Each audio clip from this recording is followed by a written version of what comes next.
For centuries, the food on our plate came from the earth. Crops harvested in fields, animals raised on farms, meals prepared with ingredients that had a story, a cycle, a season.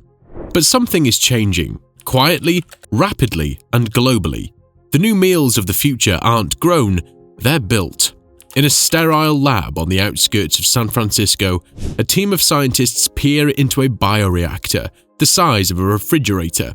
Inside, animal cells are multiplying, not in a cow, not on a farm, but in a nutrient-rich serum. Weeks later, they'll be shaped, cooked, and served as steak. No slaughter, no grazing, just engineered meat, grown in steel tanks like craft beer. This isn't science fiction either, it's already happening, and it's being funded by billionaires, governments, and the world's most powerful corporations. In fact, the synthetic food industry has already attracted more than $7 billion in venture capital funding since 2020, and that number is growing fast. Startups like Upside Foods, Eat Just, and Perfect Day aren't just launching trendy alternatives, they're redefining what food is. Eggs without chickens, milk without cows, meat without animals. And behind them stand investors like Bill Gates, Richard Branson, and even Tyson Foods, one of the largest meat producers on the planet. That's right, the giants of traditional food are quietly betting on its replacement. But why? Because what's being built isn't just a new type of food, it's a new type of empire, one not based on harvests or seasons, but intellectual property. A world where proteins are patented, where food is programmable, where the recipe for a chicken breast could be owned, licensed, and streamed like a song on Spotify. And at the center of this transformation is a promise that synthetic food will save the world. Climate change, pandemics, food shortages, they say lab-grown meat will solve them all. No more methane from cows, no more deforestation, no more risk of zoonotic disease. It's not just sustainable, they argue, it's necessary. But is that the full story? As these technologies scale, questions begin to surface. Who controls the supply chain in a world without farmers? What happens when the future of food is owned by a handful of corporations? And are we heading toward a future where our diets are decided not by nature, but by algorithms and corporate boards? And the deeper you go, the more it starts to feel less like a solution and more like a takeover. Welcome to the new food order. Welcome to the synthetic food empire. And welcome to Empire Secrets.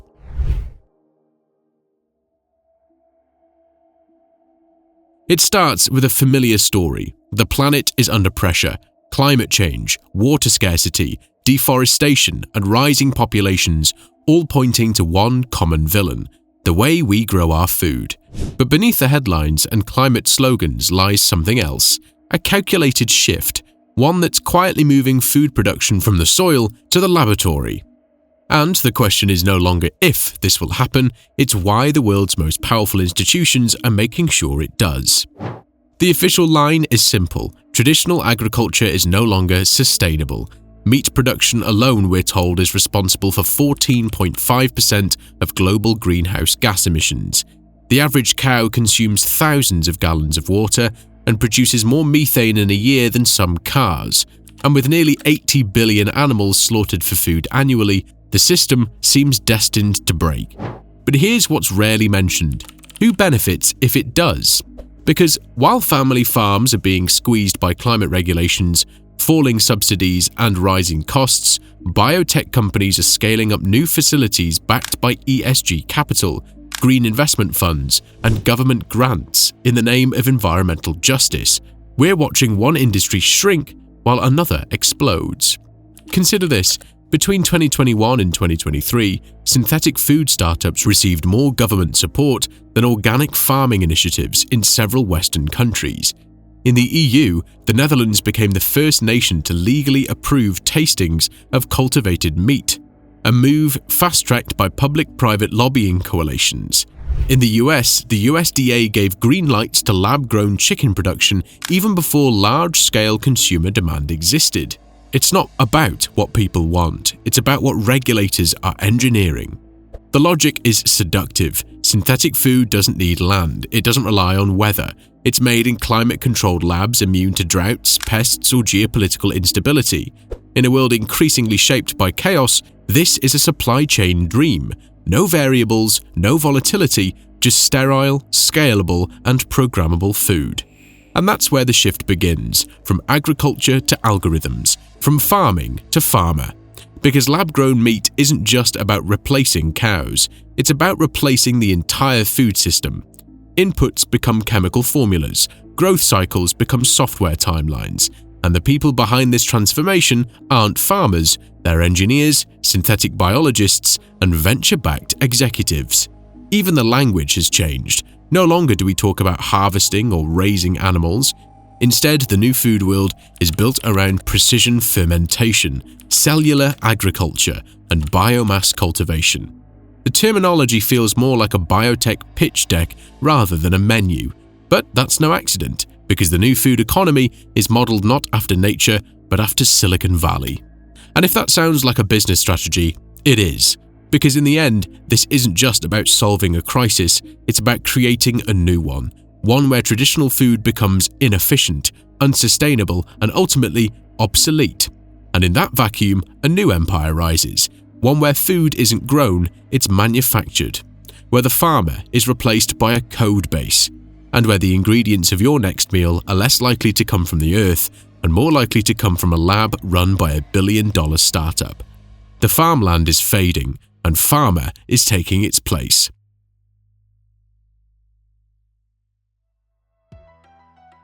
Every revolution has its winners, and in the synthetic food revolution, the winners aren't farmers or consumers, they're financiers. Because while the public debate centers around ethics, climate, and health, behind the scenes this isn't a humanitarian movement. It's a market conquest, one led by billionaires, biotech firms, and multinational conglomerates positioning themselves to own the next generation of food. Take Bill Gates, for example. While he preaches about the climate cost of beef, he's been quietly buying over 275,000 acres of US farmland, making him the largest private farmland owner in the country. But that's just phase one. Gates also invested in Beyond Meat, Impossible Foods, Upside Foods, and Motif Foodworks, all leaders in the lab-grown and plant-based protein race. This isn't philanthropy, it's portfolio building. He's not alone. SoftBank, Temasek, BlackRock, and Qatar Investment Authority have poured hundreds of millions into food tech startups. These are not food companies, they're global asset managers, betting not on taste or trends, but on systemic transformation. Because in their eyes, whoever controls the future of food controls everything. Even Tyson Foods, one of the world's largest traditional meat producers, has invested in synthetic meat startups like Future Meat Technologies. Why? Because even the old guard knows the game is changing, and if you can't stop the storm, you buy the lightning. Then there's Nestlé, a corporation already notorious for commodifying water, pushing infant formula into vulnerable markets, and dominating supermarket shelves across the globe. They've recently launched synthetic meat lines, acquired vegan food startups, and invested in precision fermentation tech. Nestlé isn't adapting, they're expanding their empire into a lab-grown world. What makes this different from past food trends is one key factor: ownership. Traditional food, no matter how commercialized, relied on natural resources: land, animals, water, crops. That meant millions of small and mid-sized producers could still participate in the system. But synthetic food doesn't work that way. It's lab-based, IP-protected, and capital-intensive. The cells used to grow lab meat, patented. The bacteria that ferment dairy proteins, genetically engineered and owned. The fermentation methods, trade secrets. Every step of the synthetic food process, from DNA sequences to bioreactor design, is wrapped in intellectual property law.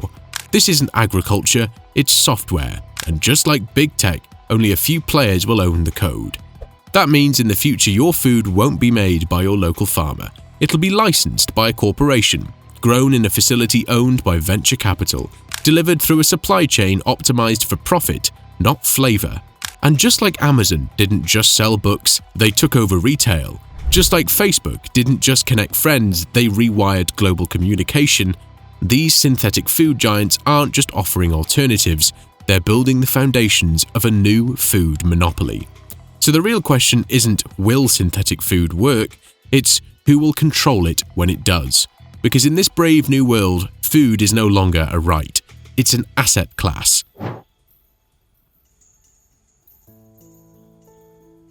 For thousands of years, farming was the backbone of civilization. Empires rose and fell by their harvests. Land was power, seeds were wealth, the ability to grow food meant the ability to survive. But today, that equation is being rewritten, and the farmer is being written out.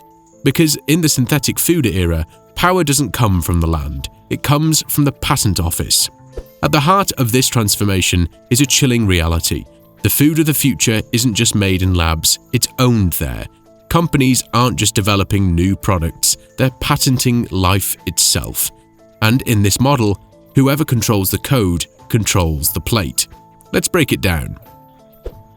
Every major player in the synthetic food space, whether it's Perfect Day, Mosa Meat, or Clara Foods, relies on proprietary methods to create lab-grown proteins.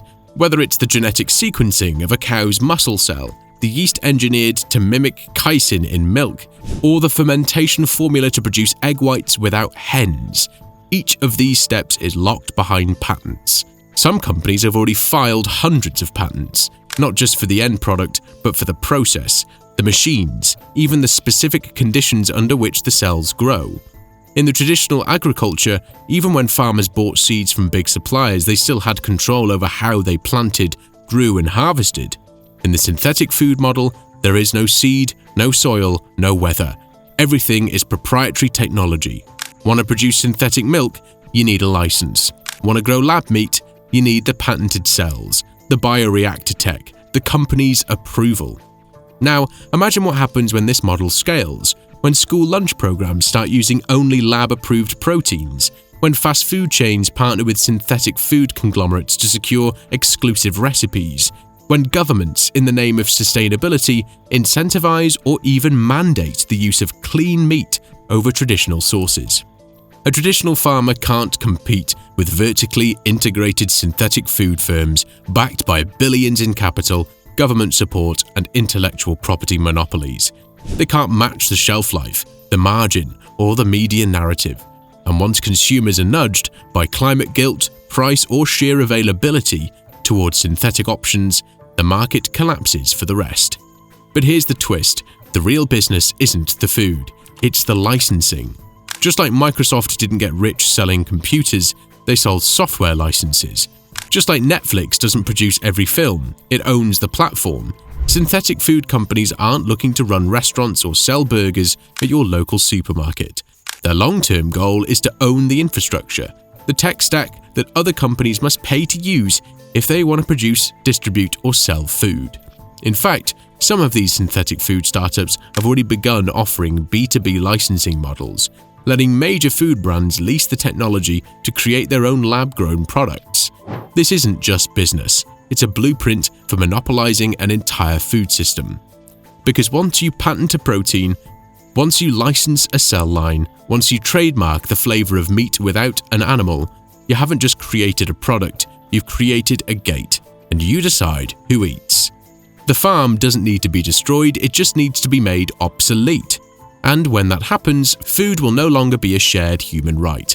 It will be a digital asset, owned by corporations, traded by investors, and consumed by a public that no longer knows how their food is made or who makes it. Welcome to the end of farming. Welcome to the rise of the food algorithm. If you want to change how the world eats, you don't start with science, you start with storytelling. Because synthetic food isn't just a technological shift, it's a psychological war, a battle not fought with facts, but with framing. And the goal isn't to just offer an alternative, it's to convince billions of people that real food is the problem, and that the lab's grown solution is not only necessary, but superior. And it starts with a simple idea: better than real. This phrase has quietly infiltrated the marketing language of food tech companies and their investors. From Impossible Foods' meat made better to Perfect Day's cow-free dairy with the taste you love, the strategy is clear. Don't present synthetic food as an imitation, present it as an upgrade, cleaner, kinder, more efficient, more ethical, the future in a package. But this narrative didn't happen by accident. It was carefully engineered, just like the food itself. Marketing agencies, PR firms, and consultants have been hired to reshape public perception at every level. They're reframing lab-grown meat not as a synthetic, but as cultivated, clean, precision, words that evoke safety, progress, even luxury. Because, let's be honest, if it were labeled lab-processed meat substitute, the market would collapse before it even launched. This is where the psychology kicks in.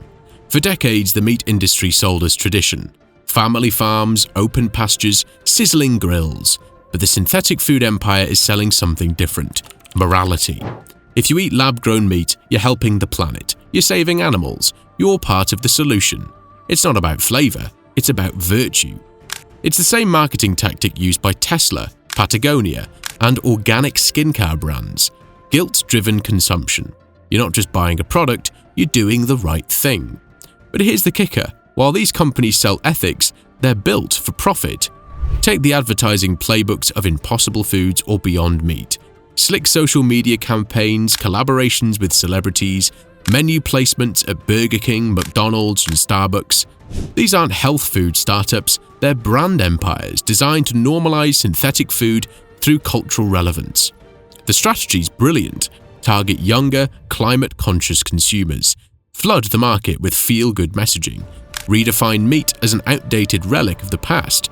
And most importantly, make the alternative cool. They even co-opt language from the tech world: disruptive innovation, exponential change, food 2.0. Because in this model, food isn't nourishment, it's software, it's upgradable, reprogrammable, optimized. But behind the message is a harsh truth. This isn't democratization, it's consolidation. The more consumers are nudged towards synthetic options, the more the power shifts to the few companies that control the technology. And once consumers stop questioning how their food is made or who makes it, they become loyal to a brand, not a farmer. Because the real goal of this marketing isn't to inform you, it's to replace your memory of what food used to be, to make lab-grown meat feel normal, familiar, even nostalgic, a burger that bleeds like beef, a milkshake that tastes like childhood. But none of it came from the earth. It came from a lab, and from a corporation that controls every molecule of the experience. In short, they don't want to sell you just synthetic food. They want to sell you the belief that it's always been better. And once that belief's embedded, the empire doesn't need to convince you anymore. You'll do it for them.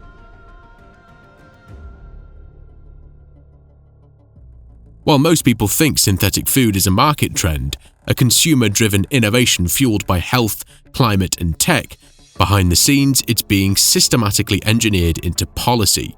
And the fingerprints of global institutions, regulatory bodies, and political alliances are everywhere. Because the food we eat tomorrow is already being decided by people who don't grow it, don't cook it, and may never even taste it. In 2022, the Dutch government made headlines for planning to buy out thousands of livestock farmers in the name of nitrogen reduction. The stated goal? Environmental protection. The unstated outcome? One of Europe's most productive farming economies being dismantled, while synthetic meat startups in the Netherlands received millions in government funding the same year. Coincidence? Not likely. In the United States, the USDA and the FDA officially approved the commercial sale of lab-grown chicken from Upside Foods and Good Meat in 2023, making the US the second country in the world to legalize it. But while traditional ranchers face tightening EPA restrictions, the synthetic food industry is being fast-tracked with regulatory exemptions, tax incentives, and ESG-driven subsidies. Globally, the message is clear. Real food is risky, dirty, outdated. Synthetic food is clean, scalable, and future-proof. And who's behind this shift? Enter the World Economic Forum, the UN, the EU Commission, and even global consulting firms like McKinsey and Boston Consulting Group. These institutions have been publishing white papers, roadmaps, and investment guides pushing for a protein transition, not just recommending, but actively advising governments to incentivize lab-grown alternatives and phase out traditional livestock over the next 2 decades. In Singapore, synthetic chicken is already on restaurant menus, approved, licensed, and promoted by the state. In Israel, the government is building one of the world's largest cultivated meat production centers. And in China, lab-grown food has been added to its 5-year plan for national food security. This isn't isolated innovation, it's a coordinated restructuring of the global food system. And it doesn't stop at approvals and funding. Governments are now reshaping how food is presented to the public. School lunch programs are being trialed with lab-grown proteins. Carbon taxes are being floated for red meat. Even food labeling laws are under review, with proposals to allow synthetic food to be marketed as meat, milk, or egg without disclosure of its lab origins. Why? Because transparency isn't the goal, adoption is. Because for every government official pushing green energy, there's another working quietly to make traditional food economically unviable. If meat becomes too expensive, if dairy gets taxed, if traditional farms are buried in bureaucracy, what choice does the average consumer have? And once the infrastructure is in place, once synthetic food becomes normalized, subsidized, and distributed through national institutions, it's nearly impossible to go back. The global menu has already been rewritten, you just haven't been told what's on it yet. But ask yourself, why are the same policymakers who failed to regulate big tech now eager to push biotech into your fridge? Why are billion-dollar contracts flowing to startups, while generational farmers are going bankrupt? Why are synthetic food companies writing government policy papers and not the other way around? The answer is simple. Governments aren't just approving synthetic food, they're invested in it. And in a future where food is programmable, trackable, and centrally licensed, your diet is no longer a personal choice, it's a policy tool. This isn't just a shift in what we eat, it's a shift in who decides. And soon, every bite you take may be dictated not by nature, but by legislation. After all the science, all the funding, and all the policy, one question still haunts the synthetic food empire. Will people eat it? Because for all its futuristic promise, lab-grown food faces a brutal biological gatekeeper: human instinct. We're hardwired to crave what's familiar, what smells right, what feels real. And no amount of funding can erase the fact that a steak grown in a steel tank still feels, to most people, like something out of a science experiment, not a Sunday roast. That's why the final battleground for synthetic food industry isn't in the lab or in the government halls. It's in the mouth of the consumer. And winning that battle has already cost billions. Companies like Impossible Foods and Beyond Meat spend years perfecting flavor profiles that mimic real beef. Not just the taste, but the texture, the smell, even the way the product sizzles on a grill. Synthetic dairy firms like Perfect Day use precision fermentation to recreate the molecular structure of whey protein, just to make sure your milk froths the same way in a cappuccino. The stakes are that high, because if the taste isn't perfect, the whole empire crumbles. And yet, early signs show resistance. In blind taste tests, some consumers praise the similarity. But when told the food is lab-grown, approval ratings drop. The ick factor, that instinctive psychological discomfort, is still strong. And no amount of ESG branding or climate guilt can erase the fact that for many, food is still emotional, cultural, even sacred. That's why the marketing has evolved again. Now companies are targeting children through school partnerships, working with chefs to rebrand lab food as fine dining, and collaborating with fast food giants to normalize synthetic options through mainstream consumption. It's no longer about taste, it's about exposure. Familiarity breeds acceptance. But perhaps the biggest advantage synthetic food companies have isn't flavor, it's time. Because as real food becomes more expensive, thanks to inflation, climate shocks, and regulatory pressure, synthetic options will start to look more affordable, more stable, and more available. Not because they're better, but because they're there. It's the same playbook used by Amazon: dominate through convenience. The same strategy used by Netflix: normalize the new until the old feels outdated. And the same trick used by Uber: subsidize the future until the competition can't survive. Eventually, the consumer won't choose lab-grown because it's better. They'll choose it because it's the only option left. And when that happens, when the taste test ends and the takeover is complete, the synthetic food empire won't need your approval. It'll already own the supply chain, the licensing, the narrative, and your appetite. The table will be set, the menu will be fixed, and the illusion of choice will be served with every bite. Because in the end, the real question was never will you eat it, the question was will you realize you're already eating it. This was never just about meat, or milk, or burgers that bleed. This is about taking over the most primal human need, food. Because in every civilization, food has always been more than sustenance. It's been power. From ancient grain empires to colonial sugar monopolies, those who controlled the harvest controlled the people. And now in the 21st century, that same story is being rewritten, not in the soil, but in servers, not by farmers, but by founders. We're witnessing the quiet rise of a new empire, built not with armies, but with algorithms and IP rights. One that doesn't just aim to feed the world, but to own the system that does. Where proteins are patented, where supply chains are licensed, where flavor itself becomes a digital asset, replicated and sold at scale. And once that system's in place, it won't matter if you agree with it, because you won't be buying food anymore, you'll be renting it. That farm down the road, gone. That recipe passed down for generations, outdated. That cow, that crop, that culture, replaced by code, perfected in a lab and distributed by a corporation. All in the name of climate, efficiency, progress. But behind the marketing, behind the polished images of clean meat and cruelty-free milk, is a simple, chilling truth. This isn't about fixing the food system, it's about centralizing it. Because in a world where real food becomes scarce, synthetic food becomes the currency. And those who control it, they don't just feed nations, they own them. This is no longer a food revolution. It's a corporate conquest of the human diet, and it's already on your plate. If you found this eye-opening, don't just scroll away. Subscribe now for deeper dives into the hidden empires shaping our world. From synthetic industries to trillion-dollar secrets they don't want you to see. This is Empire Secrets. Your desire, your empire.